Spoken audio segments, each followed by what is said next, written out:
The desert was alive with war.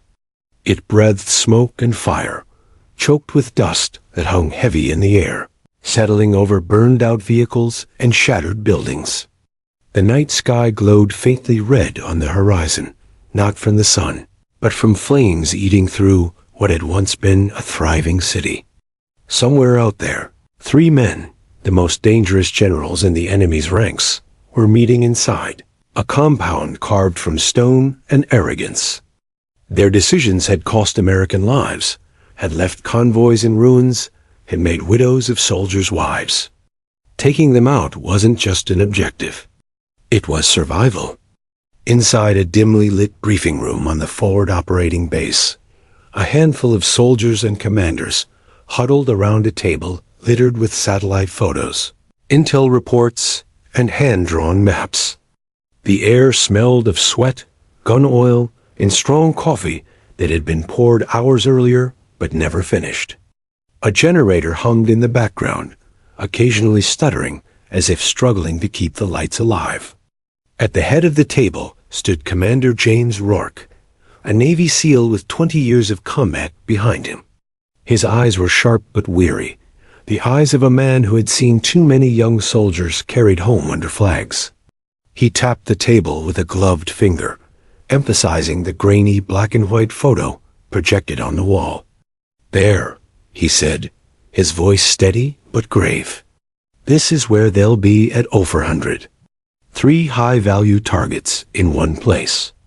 The meeting won't last long, maybe 15 minutes. After that, they scatter back into the shadows."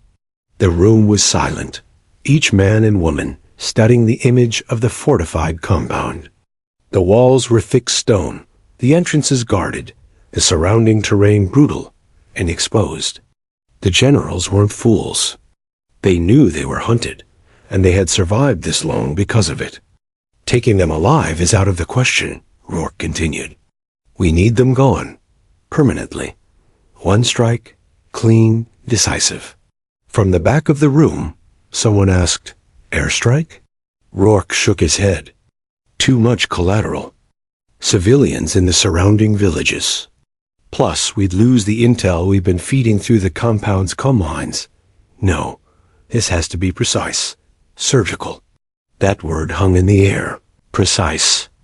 Rourke zoomed in on the image, highlighting a small balcony where the generals were expected to gather. "This is our shot. From here to there," he tapped another location on the map. "It's just over 2,100 meters. Across shifting winds, uphill incline, and through desert heat distortion." Someone let out a low whistle. Everyone understood what that distance meant. 2,100 meters wasn't just long. It was almost unthinkable in real combat. The conditions alone could throw off even the best sniper. A bullet would take several seconds to travel, curving slightly with wind, humidity, even the spin of the earth itself. The margin for error wasn't just small, it was microscopic. Rourke leaned back, folding his arms. "Nobody could make that shot," he said flatly. It wasn't a challenge, wasn't bravado. It was the weary truth of a man who'd seen impossible missions swallow lives whole. The words seemed to drain the room of its already fragile hope. Soldiers exchanged glances, some shaking their heads. The unspoken agreement passed silently between them. If Rourke said it couldn't be done, then it couldn't. But in the far corner, sitting quietly in the shadow of the projector's glow, a figure did not shift, did not sigh, did not accept the words as final. She sat upright, hands folded on the table, eyes locked on the image of the balcony. Her face was calm, unreadable, but inside her mind calculations had already begun. Wind speed, angle, terrain, timing. She was mapping it out with invisible chalk on the walls of her mind. Captain Sarah Whitfield didn't need to announce her thoughts. She rarely did. She had built her career on silence, patience, and letting her actions speak louder than any promise. Where others saw barriers, she saw puzzles waiting to be solved. The briefing continued, but Sarah barely heard the rest. Details about extraction routes, backup teams, communication codes, all necessary, yes, but secondary to the single problem that gripped her focus. Could it be done? Could one sniper, under perfect conditions, place 3 bullets in 3 men before any of them escaped? Her mind answered before her heart had a chance to argue. Yes. When the meeting adjourned, soldiers shuffled out, muttering doubts. Some argued about alternative plans. Others simply shook their heads, already expecting another bloody engagement with no clean solution. Commander Rourke remained by the table, staring at the satellite photo, as though it might change its answer if he glared long enough. Sarah approached, her boots soft against the concrete floor. She stopped beside him, her shadow blending with his on the map. "I'll take the shot," she said quietly. Rourke turned to her, eyebrows raised. For a moment, he looked as though he hadn't heard her correctly. "What did you just say?" "I'll take it," Sarah repeated, her voice steady, not an ounce of doubt. "Give me a spotter, give me the time, and I'll put them down." Rourke stared at her, searching for arrogance or recklessness in her tone, but found none. Sarah's reputation preceded her marksman records broken, missions salvaged by her steady hand, but even then, this was different. This was beyond records, beyond training exercises. This was the kind of attempt that lived in legends, not reports. "Do you have any idea how insane that sounds?" Rourke asked finally. "Yes," Sarah answered. "And I also know it's possible." Rourke shook his head, almost laughing, though there was no humor in it.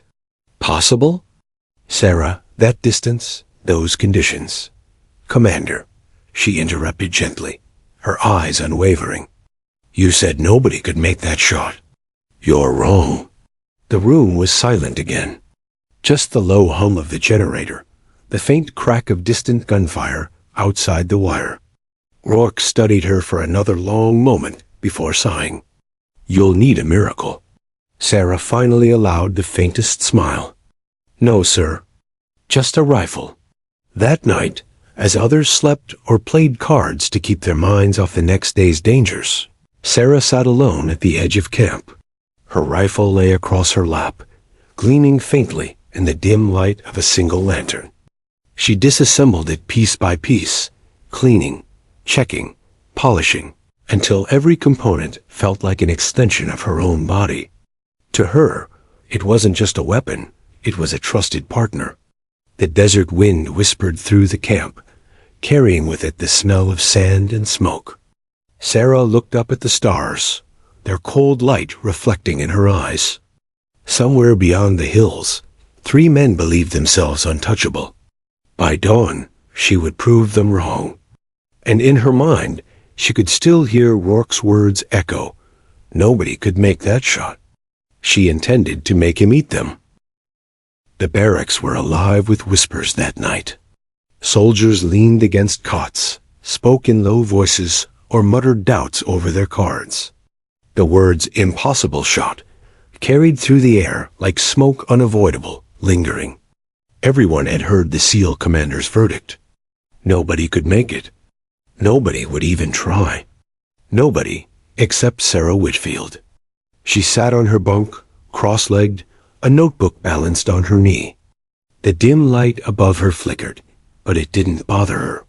She was already lost in equations scrawled across the paper line: speeds, bullet trajectories, incline factors.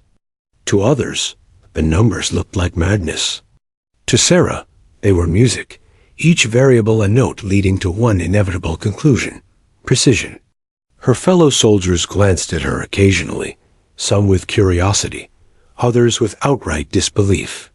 Most of them had seen her in the field, had witnessed her uncanny ability to remain still for hours, unseen until the moment her rifle spoke. But this mission? 3 generals in one sitting? It was the kind of challenge whispered in sniper schools, something instructors used as a cautionary tale, not a real assignment. A young private, barely 20, finally broke the silence. "Ma'am," Do you really think you can do it? Sarah lifted her eyes from the notebook, locking onto him. She didn't answer immediately. She never rushed her words. Think? She said at last. No, I know. The private swallowed hard and nodded, almost embarrassed he had asked. There was something in her tone, not arrogance, not bravado, but a quiet certainty that carried more weight than shouting ever could. Sarah Whitfield's journey to this moment hadn't been a straight line. She was born in a small town in North Carolina, raised by a father who hunted deer at dawn, and a mother who believed discipline was love. From her father, she learned patience. Hours spent motionless in tree stands, listening to the forest breathe, waiting for the perfect shot. From her mother, she learned focus. Every chore completed with precision, every responsibility taken seriously. At 17, she enlisted in the Army, trading small-town woods for battlefields oceans away. She was small-framed compared to most recruits, but her eyes never wavered and her hands never shook. When the others struggled through training, she thrived. Where brute strength failed, her discipline carried her. When she first laid behind a rifle in basic marksmanship, instructors stopped to watch. Her shots weren't just accurate, they were surgical. By the time she was 21, she was already breaking base records, leaving seasoned men staring in disbelief at the tightness of her groupings. But Sarah wasn't interested in records. She wasn't interested in glory. Her satisfaction came from the silence between shots, the calm control of her breathing, the way the world narrowed down to a single heartbeat and a single target. Back in the forward base, Sergeant Lopez entered the barracks, his broad shoulders filling the doorway. He carried himself with the casual confidence of someone who'd been to war and back more times than he could count. He spotted Sarah immediately. "They've officially assigned us," he said, his voice low but carrying. "You and me. Spotter and shooter." Murmurs spread through the room. Lopez had a reputation of his own, steady, sharp-eyed, loyal to the bone. If anyone could keep Sarah grounded, it was him. Sarah set her notebook aside, her expression unchanged. "Good," she said simply. Lopez shook his head, chuckling under his breath. "You know, Whitfield, you scare people when you're like this." "Like what?" she asked. "Like you've already decided the future. Like you're not even questioning it." She met his gaze evenly. "I don't waste time questioning what I know." Lopez studied her for a moment, then sat on the edge of the bunk across from her. "You realize if you miss once, even a fraction, we don't get a second chance. 3 men don't stand still and wait for you. You pull this off, you make history. You don't? Well, let's just say we'll have a lot of company in hell." Sarah didn't flinch.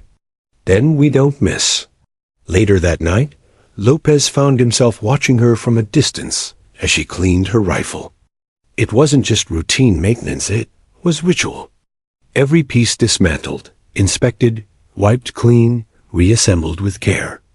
To her, the weapon was alive, breathing with her, depending on her as much as she depended on it. "You ever get nervous?" Lopez asked quietly. "Always," Sarah replied without hesitation. "Nerves mean you care. But fear?" She looked up, eyes hard as steel. "Fear gets people killed." Lopez nodded slowly. He'd worked with snipers before, but Sarah was different. There was no bravado, no swagger. She didn't need it. Her silence carried more conviction than shouting ever could. While the rest of the camp slept, Sarah stayed awake, running through scenarios in her mind. She imagined the balcony, the generals laughing over tea, the faint breeze pushing against her bullet mid-flight. She imagined her breathing, steady and controlled, her finger easing against the trigger. In her mind, she rehearsed the sequence 1,000 times until it became instinct. Somewhere deep inside, she carried the weight of every soldier who had fallen because of those generals' orders. She had seen their faces, heard their last words over comes. This wasn't just a mission. It was justice. As dawn approached, she finally lay back on her bunk, staring at the ceiling. She thought of her father, whispering in the woods, "Patience, Sarah. The deer always comes to you if you're still enough." She thought of her mother, scolding her for leaving chores undone. Discipline and patience, two lessons that had carried her here, to the edge of history. Tomorrow, she would step beyond it. At breakfast, the mess hall buzzed with tension. Conversations hushed when Sarah walked in, her presence drawing eyes without effort. Some soldiers nodded with respect, others looked away, unwilling to admit their doubts. But everyone felt it, the sense that they were standing near a storm about to break. Lopez leaned in as they sat down with their trays. "You know, if you pull this off, they're going to write about it in manuals. Kids in sniper school will be whispering your name for decades." Sarah stabbed her fork into her eggs. "That's not why I'm doing it." "Then why?" She paused, chewing slowly, then set the fork down. "Because someone has to." The simplicity of her answer silenced Lopez. For a moment, he saw not just a soldier, but a force of will wrapped in human form. That afternoon, Commander Rourke gathered the team again.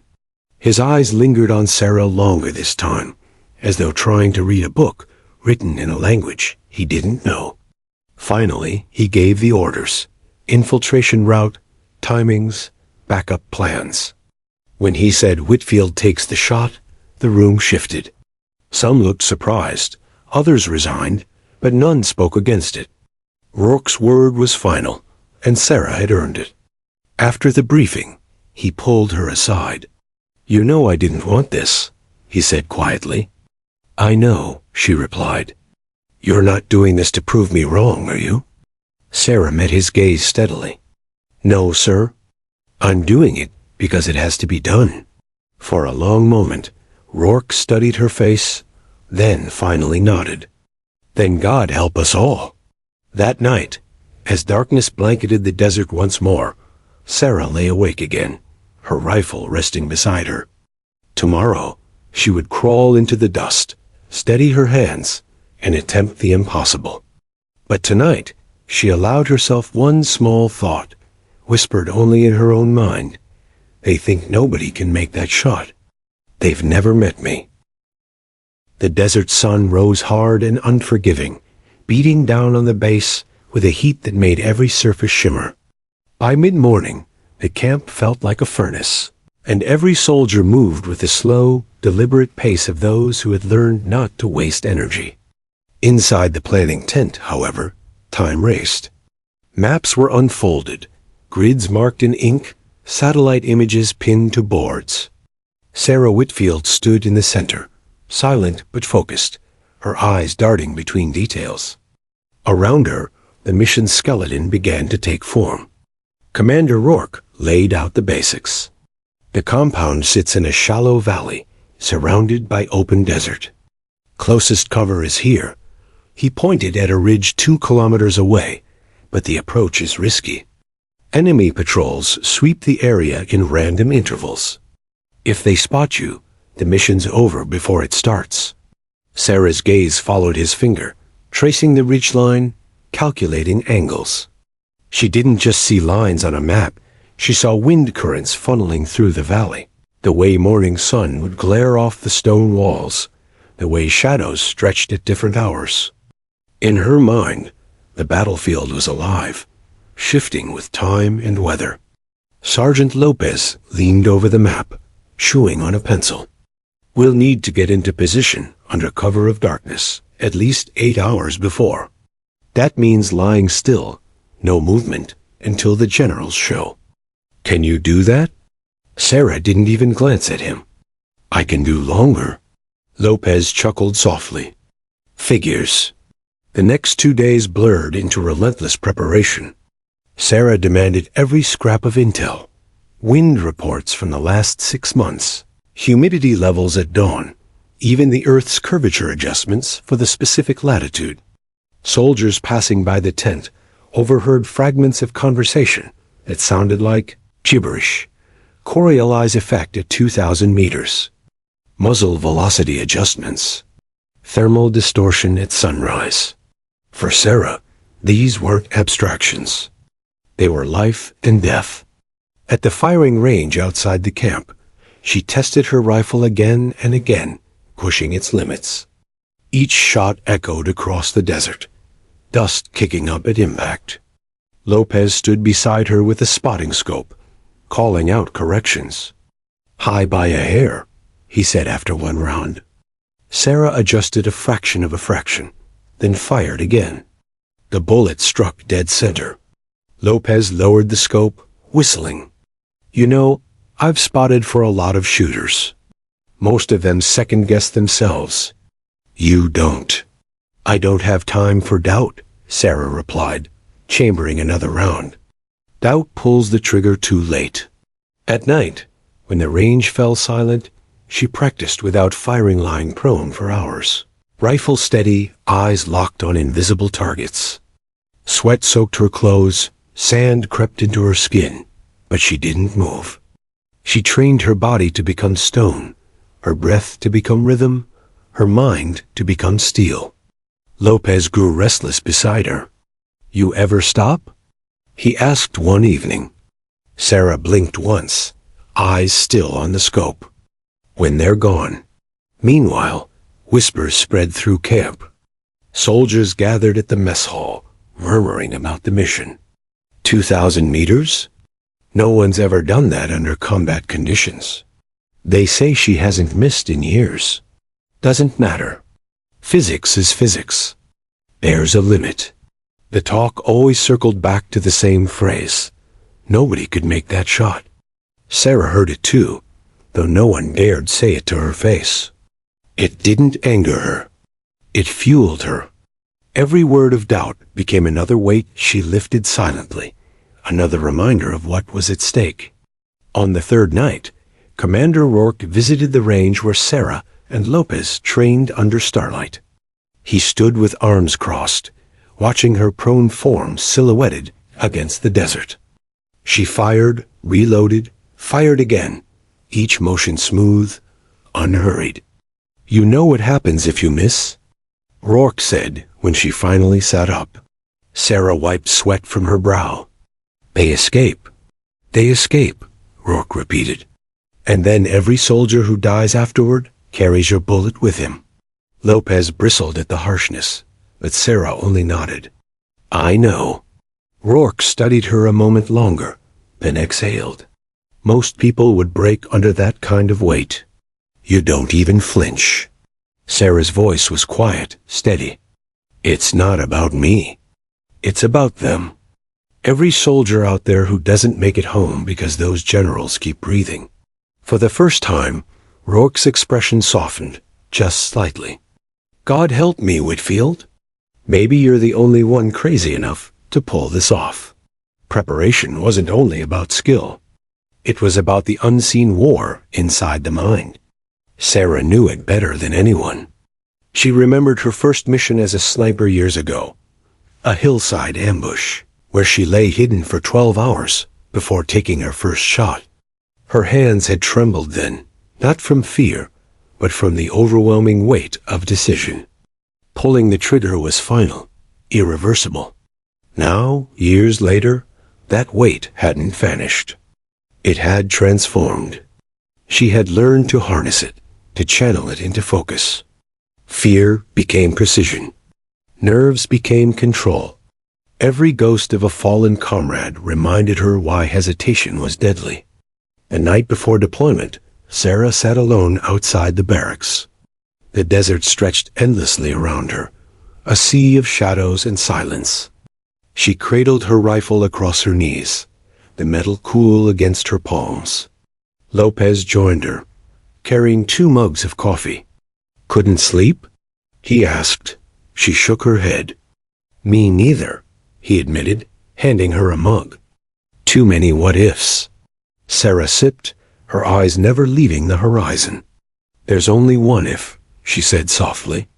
"If I hit, or if I don't." Lopez studied her profile in the moonlight. You ever wonder why it's always you? Why you're the one they send when everyone else says no? Sarah finally turned to him, her eyes reflecting the faint glow of the stars. Because I don't quit when others do. Lopez chuckled. Yeah, that sounds about right. He raised his mug in a mock toast. To impossible shots, then. She clinked her mug against his, a rare smile flickering across her face. To not missing. Hours before dawn, the final preparations began. Gear was checked, rechecked. Radios tuned. Every soldier in the mission team moved with a quiet intensity, aware that failure wasn't just possible, it was likely.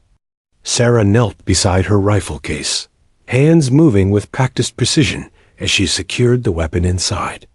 She whispered softly, a ritual no one else could hear. 1 shot, 1 kill. 3 times. Lopez approached, his face grim but determined. It's time. Sarah stood, hoisting her pack over her shoulder.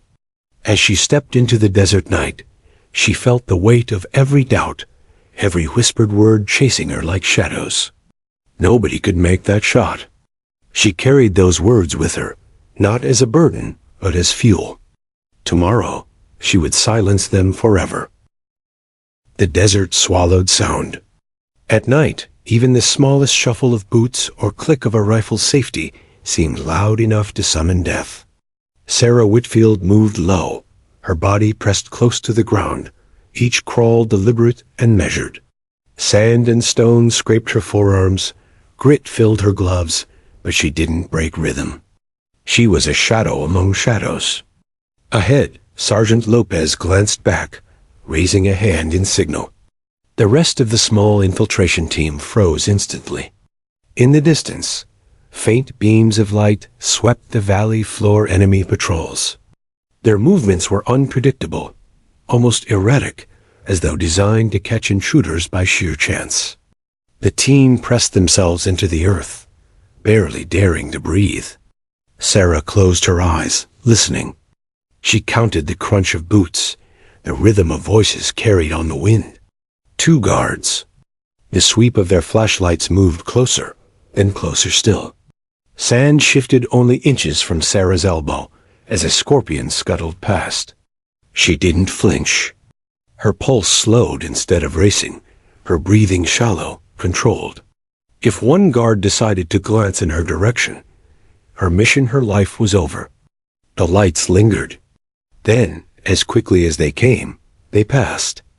Lopez raised 2 fingers move.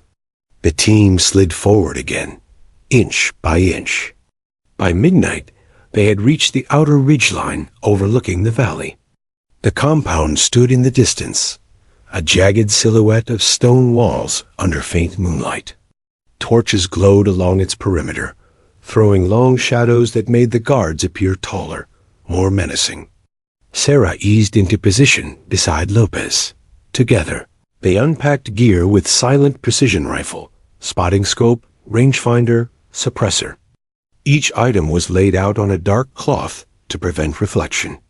She checked every piece twice, her hands calm despite the enormity of what they prepared for. Lopez peered through the spotting scope, adjusting knobs. Distance reads 2137 meters from here, he whispered. Wind steady, but it'll shift before dawn. Sarah nodded. She had expected nothing less. She sighted down the scope of her rifle, the crosshairs sweeping across the compound. From this distance, even the stone walls wavered in faint heat distortion. She adjusted, recalibrated, tested her breathing against the slow rise of the reticle. Comfortable? Lopez asked. As comfortable as it gets, she murmured. Time became their enemy. Hours stretched, each minute slower than the last. They couldn't move, couldn't speak above a whisper, couldn't risk anything that might betray their position. The desert tested them mercilessly. The night grew cold, the kind of chill that seeped into bone. Sand fleas bit at exposed skin, every itch a temptation to shift that Sarah ignored. Her body ached from lying prone, but she welcomed the discomfort. It was proof she was still alive. Lopez muttered occasionally, his voice a thread of sound against the silence. Winds shifting 5 degrees west. Patrol past checkpoint 2 minutes late. Stars fading in the east, dawn coming soon. Sarah listened, absorbing every detail. Her world had narrowed to numbers, angles, timing. The discomfort, the hours, the danger, they didn't matter. All that mattered was the balcony she couldn't yet see, the moment that hadn't yet arrived. At one point, headlights flared in the distance. A convoy of trucks rumbled down a dirt road toward the compound. Dust plumed behind them, glowing faintly in their taillights. Sarah and Lopez ducked lower, rifles flat against the ground. Through her scope, she counted soldiers spilling out as the vehicles halted near the gate. Reinforcements. More guards. Lopez hissed under his breath. Hell, they're doubling security. Sarah didn't respond. Her finger brushed the trigger guard, almost subconsciously. Pressure didn't rattle her, it refined her. At 0300 hours, tension nearly broke them. An enemy patrol veered off course, cutting across the ridge dangerously close. Sarah and Lopez pressed themselves flat against the dirt, rifles tucked beneath them. Boots crunched only meters away. A flashlight beam swept so close, Sarah could see the grains of sand illuminated beside her face. Lopez's breathing grew ragged. Sarah's hand shot out, pressing firmly against his arm steady.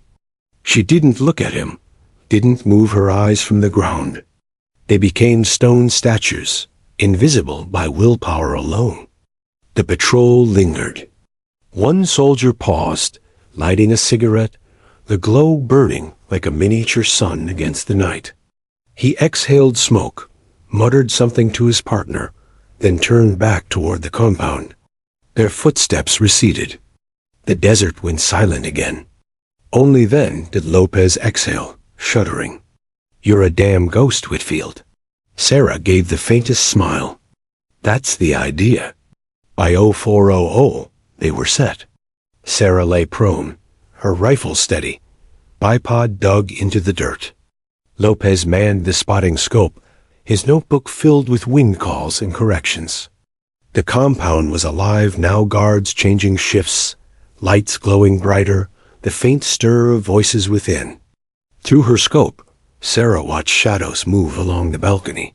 Her heart slowed, her breathing measured. It was close. Hours of stillness, of silence, had funneled into this moment. Lopez whispered, "Targets should arrive within 30 minutes. You ready?" Sarah's finger rested lightly on the trigger. Always. The sky began to shift, black fading into dark blue as dawn crept over the horizon. Stars vanished one by one. A faint wind tugged at Sarah's scarf, cool against her cheek. The desert transformed before her eyeshadow stretched, light sharpened. And then, movement. 3 figures emerged from the compound's interior, stepping onto the balcony.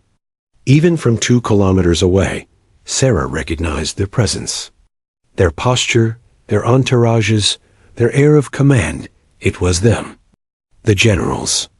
Her pulse slowed further, her body falling into the familiar rhythm of the hunt. The impossible was no longer abstract. It stood there in flesh and blood, laughing, confident in their safety. Lopez's voice was a whisper of steel. Targets confirmed. All 3 in sight. Sarah adjusted her scope, exhaled slowly, and let the crosshairs settle. The waiting was over. The first light of dawn spilled over the desert, bleeding gold into the horizon. The shadows retreated, and with them, the protection of night. Sarah Whitfield lay prone on the ridge, her rifle snug against her shoulder, her cheek pressed against the cool stalk. The compound below was no longer a silhouette, but a living fortress. Guards pacing along the walls, their weapons glinting faintly in the sun. Through her scope, Sarah adjusted the magnification. The balcony came into sharp focused stone railings, chipped with age, a table set with cups of tea, and chairs positioned as if for royalty. Soldiers bustled nearby, preparing the area, their movements efficient, deferential. It was the kind of preparation reserved for men who commanded fear. Lopez crouched beside her with the spotting scope, scribbled numbers in his notebook. His voice was low, controlled, but Sarah could feel the weight pressing into every word. Winds shifting again. 3.2 meters per second, east to west. Temperatures rising. Bullet will travel a little faster. Adjust elevation 0.7 clicks up. Sarah's fingers moved with practiced ease, turning knobs, making corrections. Every adjustment was deliberate, final. At this distance, even the smallest miscalculation meant failure. Then, movement. 3 men stepped onto the balcony, their presence commanding immediate attention. Even at 2 kilometers, Sarah could see it, the swagger of authority, the way guards stiffened when they appeared. They wore pressed uniforms, their collars heavy with insignia. Each was flanked by aides, but there was no mistaking them. These were the generals, the architects of bloodshed. Lopez's voice tightened. Targets confirmed. All 3 accounted for. Timing window is small, 15 minutes, maybe less. Sarah's breathing slowed. The world narrowed, the noise of the desert fading until only the scope existed, only the crosshairs, only the men on the balcony. She studied their movements, the first general sipping tea, the second gesturing animatedly with his hands, the third leaning lazily against the railing. "This is it," Lopez whispered. Sarah didn't answer. Her finger rested lightly on the trigger guard, not yet inside. She steadied her breathing, inhaling for 4 counts, holding for 4, exhaling for 4. Each breath slowed her heart, quieted her body until even the tremor of muscle fibers ceased. Lopez called out adjustments in a whisper. Wind gust at 4. Drop correction 0.5. Hold 2 mils left. Sarah shifted, correcting for the invisible forces working against her. She felt the weight of gravity pulling on her bullet before it was even fired, the invisible hand of the wind eager to spoil her shot. The generals leaned closer to each other, their conversation animated, laughter spilling into the morning air. They believed themselves untouchable, hidden behind stone walls, guarded by layers of men. They had no idea that death was already staring back at them from across the desert. Time stretched thin. Sarah felt it, the narrowing of opportunity. Any moment, the generals could rise, step inside, vanish back into shadows. If that happened, the mission was lost.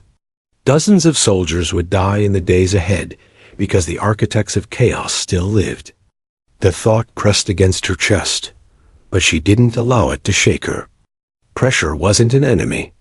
It was an old companion. Her mind replayed her father's voice from childhood hunts. "Patience, Sarah. Wait for the deer to give you the shot." But her mother's voice cut through as well. "Discipline, child. Don't hesitate when the moment comes." Patience and discipline always together. Lopez's voice sharpened. "They're leaning in closer. You've got a clean view of all 3. This is your window." Sarah slid her finger onto the trigger, the cool metal a familiar comfort. Her pulse slowed further, almost unnatural in its calm. Through the scope, the crosshairs drifted over the first general's chest, then steadied on his throat. She exhaled, feeling the world collapse into silence. Every sound faded. Every movement slowed. It was only her rifle, and the target. Lopez whispered, "Do it." But the desert wasn't kind. A sudden gust of wind whipped across the ridge, tugging at her scarf, rattling the scope's view. The heat rising from the valley floor shimmered, distorting the image like a mirage. Sarah held steady, waiting, recalculating in her mind. If she fired now, the bullet would veer off by inches. Inches meant failure. Her finger remained on the trigger, but she didn't pull. Not yet. Patience. The generals laughed again, one slamming a fist on the table in amusement. The sound didn't carry to her, but she could see it, feel it. They were relaxed. They felt safe. Lopez shifted nervously. "Come on, Sarah. They won't sit there forever." "I know," she murmured. Seconds crawled like hours. Sarah's breathing became the metronome of her universe. Inhale. Exhale. The wind began to steady, the mirage clearing slightly. She adjusted half a click, whispered to herself, "Now." Her finger tightened. The rifle felt alive in her hands, humming with potential energy. But she didn't fire. Not yet. The second general turned, adjusting his chair, leaning into perfect alignment beside the others. It was the moment she had envisioned 1,000 times in her mind. 3 men within her reach, unaware, unguarded. Sarah's pulse slowed to nothing. Her finger pressed against the trigger, steady, deliberate.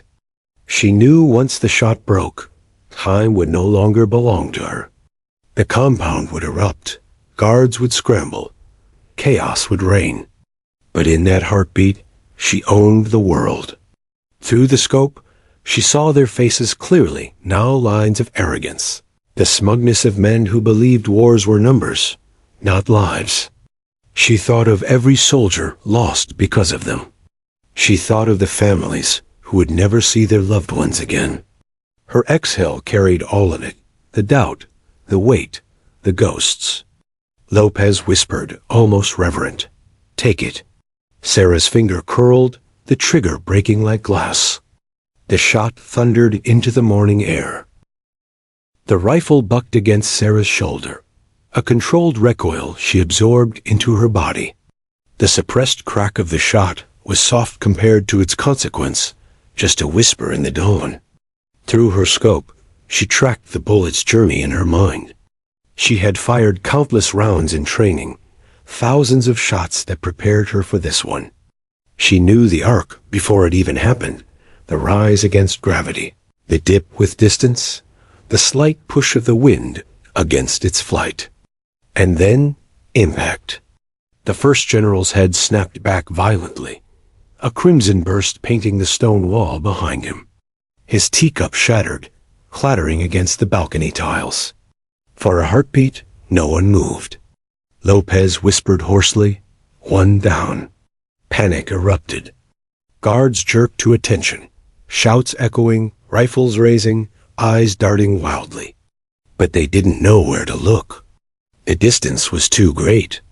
To them, the shot had come from nowhere, from the very air itself. Sarah's world had narrowed to the scope, to the next target. The second general was rising from his chair, confusion etched on his face. He barked an order, his voice sharp even across the distance. Sarah adjusted 2 mils left, accounting for the subtle gusts stirring the valley. She inhaled, exhaled, steady as stone. Her finger squeezed. The rifle cracked again, the recoil biting into her shoulder. Through the scope, she watched as the second general staggered. For a fraction of a second, he looked stunned, his hand pressed to his chest as though trying to hold in life itself. Then his legs gave way, and he collapsed in a heap beside his fallen comrade. Lopez exhaled sharply, almost a laugh. 2. The compound dissolved into chaos. Guards shouted over each other, scrambling for cover, scanning rooftops, ridgelines, anywhere the shot could have come from. Some fired blindly into the desert, their muzzle flashes bright against the dawn. Bullets whipped harmlessly into sand, hundreds of meters short of Sarah's position. But she wasn't finished. The third general ducked behind the balcony railing, barking orders to his aides. They tried to shield him, one grabbing his arm, pulling him toward the doorway that led inside. Sarah adjusted her scope, heart still a slow drum in her chest. The distance hadn't changed, but the shot had grown harder. Her target crouched low, half hidden, moving erratically. She shifted her position slightly, angling the reticle to account for the railing. Lopez hissed, "He's almost inside." "You've got seconds." Sarah blocked out the panic in his voice, her focus absolute. She slowed her breathing until the reticle's rise and fall became predictable, a tide she could command.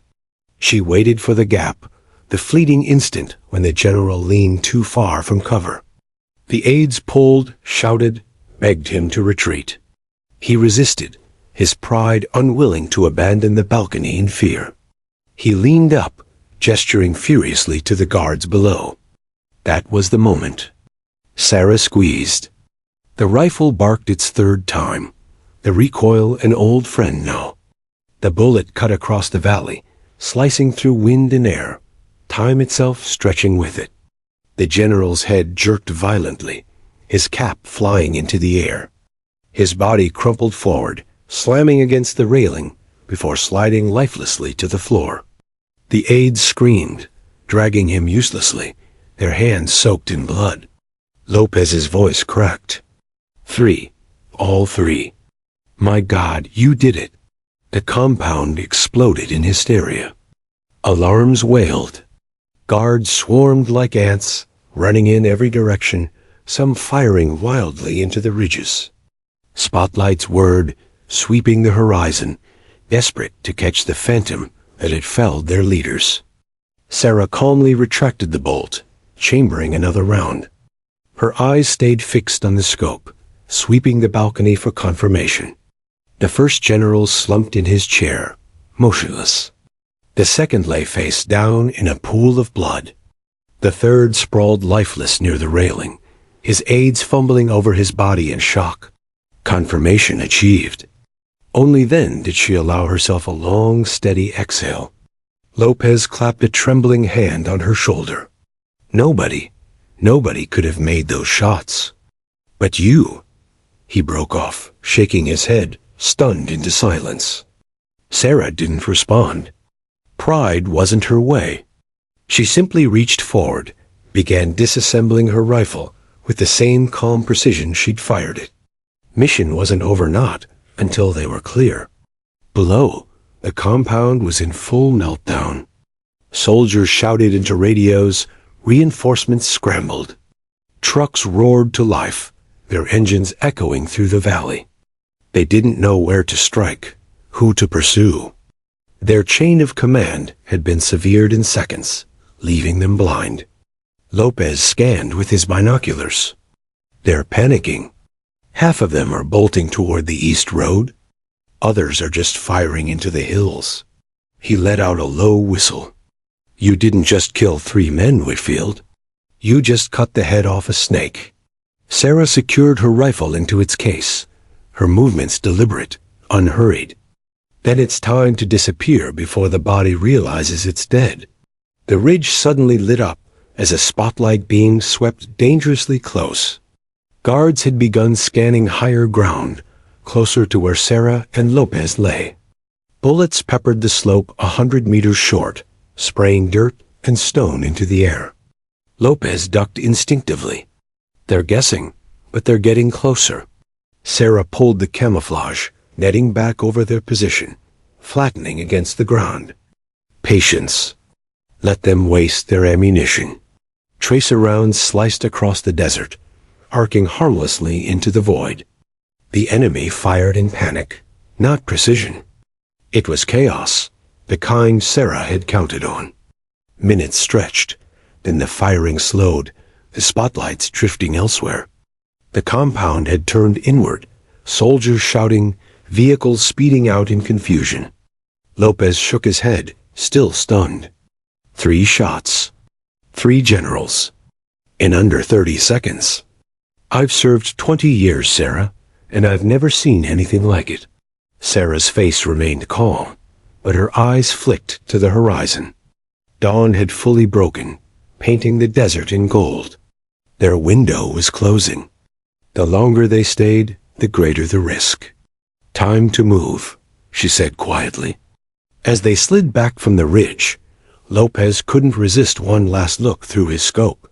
The balcony was a scene of carnage, the once proud generals now reduced to corpses, their men scrambling without direction. It was history in the making, and he knew it. But when he turned back to Sarah, she was already crawling away, her face unreadable, her rifle case secure across her back. She didn't bask in the victory. She didn't need to. The world would never forget what she had done. The desert had erupted into madness. Sarah Whitfield slid backward from her firing position, her rifle case strapped tightly against her back, her body pressed low to the ground. Every muscle was trained for silence, for invisibility. Around her, the morning air shook with the fury of a hornet's nest kicked open. Down in the valley, the compound had dissolved into a storm of confusion. Soldiers sprinted in every direction, some piling into trucks, others hurling accusations at each other. Spotlights cut through the thinning shadows of dawn, jerking back and forth across the ridgelines. Machine gun bursts tore into the hills, chewing up stone and sand in wild arcs. But it was all blind. They were lashing out at ghosts. Lopez, crawling beside her, muttered in disbelief. They still don't know. 2 clicks out, and they still don't have a clue where it came from. Sarah gave no reply. Her eyes never left the terrain in front of her. Every movement was a calculation, when to shift, when to pause, when to blend into the ground. She knew better than to celebrate too soon. Victories like hers were fragile, easily undone if she lost focus now. The retreat was slow, deliberate. Crawling backward over shale and sand was agony on the body, but standing was suicide. Every few minutes, Sarah would stop, lift her head a fraction, and scan for enemy patrols pushing outward. Twice they froze completely as soldiers swept within 200 meters, firing wildly into the ridgeline, desperate to hit something. The enemy's desperation worked in their favor. They weren't organized. They were terrified. Men shouted conflicting orders, radios squawked with panicked voices, and trucks tore out of the compound gates, carrying wounded and shouting officers. The chain of command had collapsed along with the generals who once held it together. Sarah and Lopez used the chaos like a cloak. While the enemy scrambled without direction, the 2 ghosts of the ridge slipped away unseen. By midday, they had reached an abandoned wadi-a-dried riverbed twisting through the desert floor. Here, the ground swallowed them, the jagged banks offering concealment. They finally allowed themselves to crouch instead of crawl, though every movement remained cautious. Lopez lowered himself against the wall of the riverbed, exhaling hard. Jesus Whitfield. 3 shots, 3 bodies. I don't even... He trailed off, shaking his head. You know the commander's going to eat his own words when he hears about this. Sarah unbuckled her rifle case, laying it across her knees. Her face was unreadable, calm as ever. Words don't matter. Results do. Lopez chuckled, rubbing a hand across his face. Maybe, but seeing his jaw hit the floor will be worth the march back. The march back wasn't easy. The desert was merciless in the daylight, heat radiating off the sand in shimmering waves. Their canteens grew lighter with each swallow, their rations barely enough to sustain the grind. But the mission's weight carried them forward. The knowledge of what they had done made the exhaustion tolerable. They traveled mostly in silence, speaking only when necessary. Sarah preferred it that way.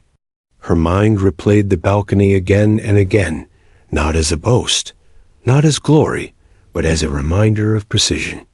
She recalled the slight shift of the wind, the way each general had leaned at just the right moment, the exact instant her finger had broken the trigger.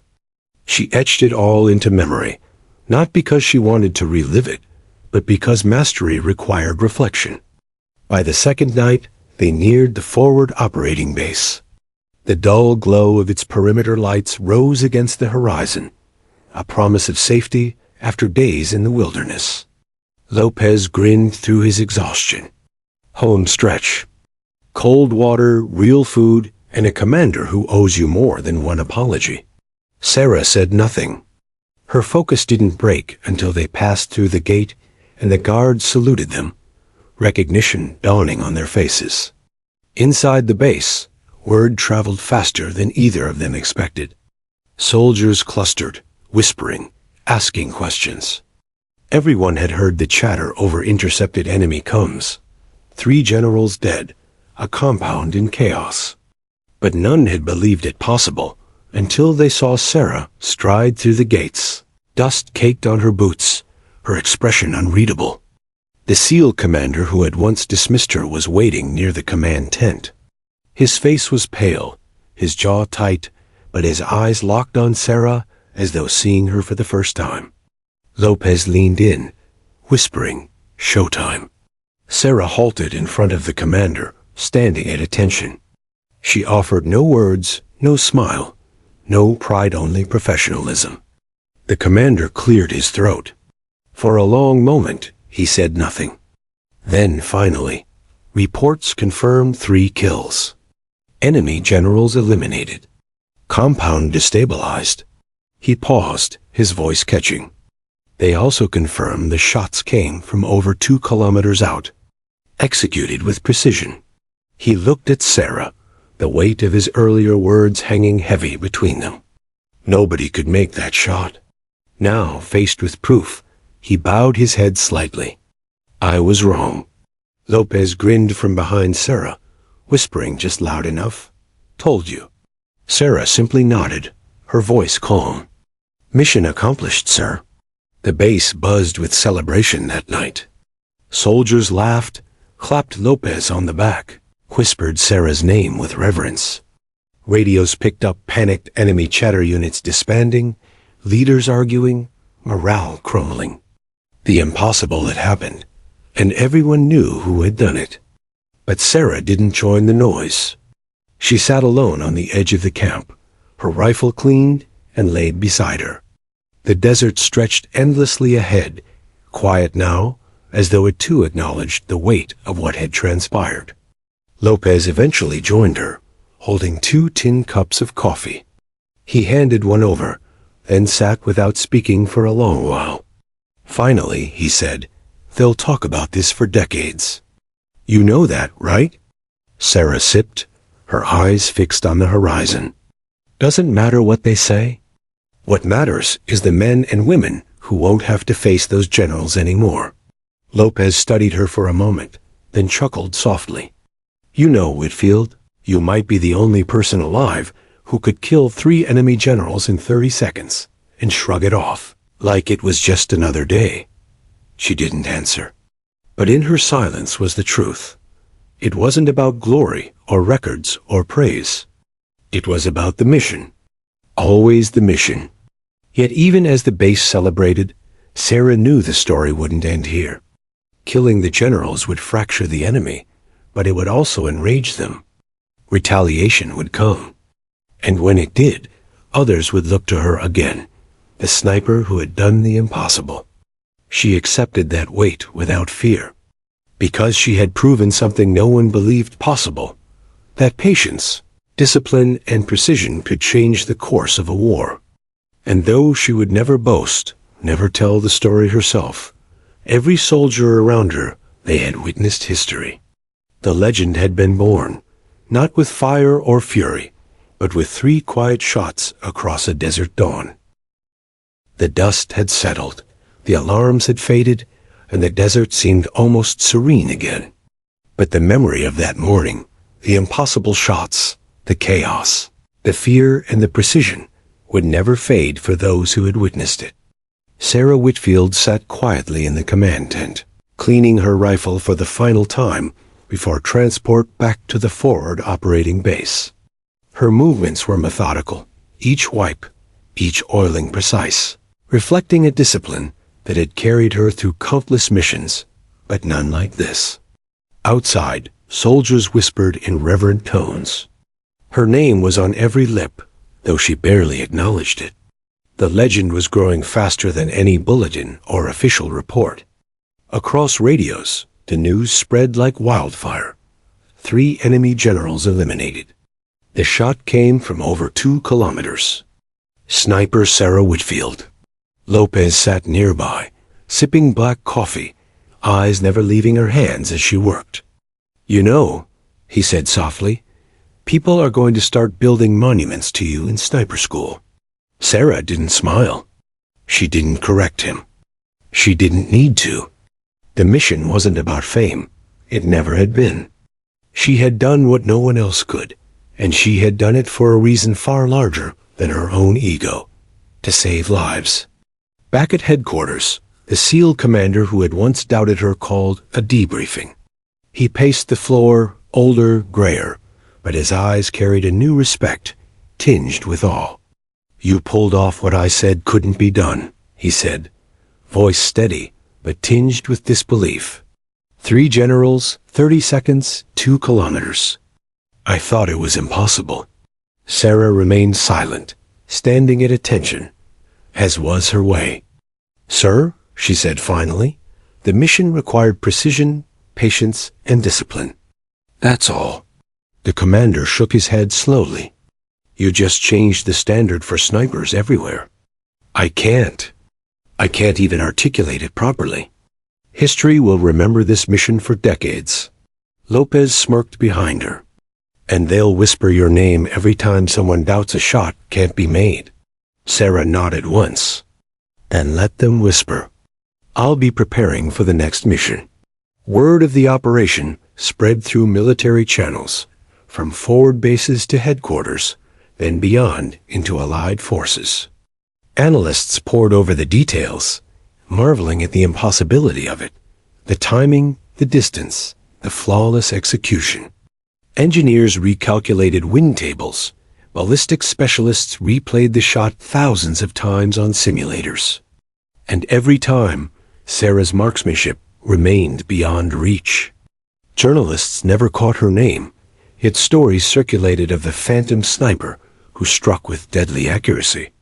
Soldiers shared the tale in hushed tones during downtime, embellishing nothing, because embellishment was unnecessary. The truth alone, 3 generals felled with surgical precision, was enough to etch the legend in their minds. For younger recruits, it became more than story. It became a standard to aspire to. "If she can do it," they whispered to each other, "then maybe, one day, so can we." Sarah herself didn't dwell on fame or reputation. She returned to her routines as though nothing had changed. She trained harder, ran longer, and studied maps with the same intensity she had always carried. But beneath her calm exterior, there was a quiet satisfaction, a knowledge that, for once, the impossible had been accomplished not for glory, but for justice. She thought often of the soldiers whose lives had been saved by her single act. Faces of the fallen haunted her briefly, but she reminded herself that her success had prevented countless future casualties. Each shot had been a life preserved in the chaos of war. That was reward enough. Lopez occasionally nudged her about the recognition. "You should smile once in a while, you know. People love a hero," he'd say. Sarah's reply was always the same. "Heroes don't linger. Missions do." And yet, in the quiet moments, late at night after drills and briefings were over, she allowed herself to think about that dawn in the desert. She remembered the exact tilt of the first general, the tiny gust that nudged the second bullet slightly, the split-second movement of the third that made her aim perfect. Those memories were precise, permanent, and personal. The ripple effect of the mission extended far beyond the desert. Enemy morale collapsed as reports of the 3 generals' deaths spread. Units that had once been coordinated and brutal became disorganized, retreating under fear of the unseen sniper who could strike anywhere, anytime. Intelligence officers began reevaluating strategies, realizing that a single highly skilled operative could influence outcomes previously thought impossible. At home base, her fellow SEALs treated her with a mixture of awe and quiet deference. New recruits arrived at training programs, asking about the sniper who had changed the rules of engagement. Instructors used her story as a teaching tool, emphasizing patience, calculation, and courage under impossible circumstances. Sarah Whitfield became a benchmark, not for ego, not for recognition, but for what could be achieved when precision, focus, and moral purpose converged. Years later, Sarah would walk into a classroom of cadets, not as a figure of legend, but simply as an instructor. She would correct their form, critique their aim, and demand discipline, but she would never recount the three-shot mission unless asked. When they did ask, she would tell them simply, "The shot isn't just about marksmanship. It's about patience, timing, and knowing the value of the lives you protect. Everything else, distance, wind, gravity, it's just math. The mission comes first." Yet behind her eyes, there remained the memory of that desert dawn. She remembered the quiet terror and arrogance of the generals, the chaotic roar of the guards, the weight of responsibility pressing down like 1,000 tons of stone. And she remembered the moment she pulled the trigger, not once, not twice, but 3 times with perfect precision. It became more than memory. It became legend. Even decades later, analysts, historians, and military strategists would dissect the operation. They would marvel, measure, and sometimes doubt the feasibility. Yet for those who had witnessed it firsthand, there was no question. Sarah Whitfield had achieved what the world deemed impossible. 3 enemy generals were eliminated, countless soldiers were saved, and the balance of a region shifted all through the calm, steady hand of a single sniper who refused to bow to doubt. Lopez would often remark to friends, quietly, "She made a myth real." And it was true. Myth had met reality in the desert that morning, executed with discipline and precision that few could ever replicate. The mission entered the annals of military history, studied in war colleges, whispered in forward operating bases, and remembered by the families of the soldiers who returned home because of her actions. The impossible had been done. Sarah herself remained the same, quiet, disciplined, uncelebrated. She didn't seek fame. She didn't want accolades. She wanted only the next mission, the next challenge, the next opportunity to protect those who couldn't protect themselves. Yet somewhere deep in the desert sands, and the stories whispered in barracks across the world, her name lingered. A symbol, a legend. A reminder that sometimes the impossible is only a test of focus, courage, and skill, and that one person, resolute and unwavering, could change the course of history in a single, calculated moment. Her 3-shot dawn became more than a story. It became an enduring standard, a beacon of precision, patience, and relentless discipline. Soldiers would study it. Generals would acknowledge it.